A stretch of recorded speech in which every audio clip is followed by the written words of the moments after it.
ஆசைப்பட்டு மாடி தோட்டத்தில் செடி வச்சா மட்டும் போதாது, இது கூட அப்பப்போ டைம் ஸ்பெண்ட் பண்ணி குட்டி குட்டி மெயின்டெனன்ஸ் பண்ணோம்னா தான் நம்ம நினச்ச மாதிரி காயோ பூவோ பழமோ அறுவடை பண்ணி எடுக்க முடியும். இந்த வெண்டைக்காய் செடியில் அவ்வளோ காய் வரைக்கும் பறித்து எடுத்ததை நீங்களே பார்த்துருப்பீங்க.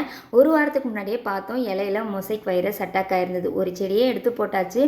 அடுத்ததாக இப்போ காய் வரைக்கும் பரவ ஆரம்பிச்சிருச்சு. அதனால் முடிஞ்ச அளவுக்கு எல்லா இலையிலுமே எதெல்லாம் வைரஸ் அட்டாக் ஆகிருக்கோ அந்த இலையெல்லாம் கட் பண்ணால் இவ்வளோ இலைக்கிட்ட வந்துருந்தது.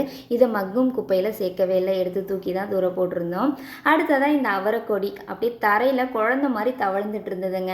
சரி இன்னைக்கு தான் இதுக்கு நேரம்ட்டு 2 கொம்பு கொடுத்து சப்போர்ட்டுக்கு வச்சு கொடியை ஏற்றி விட்டுருக்கோம்.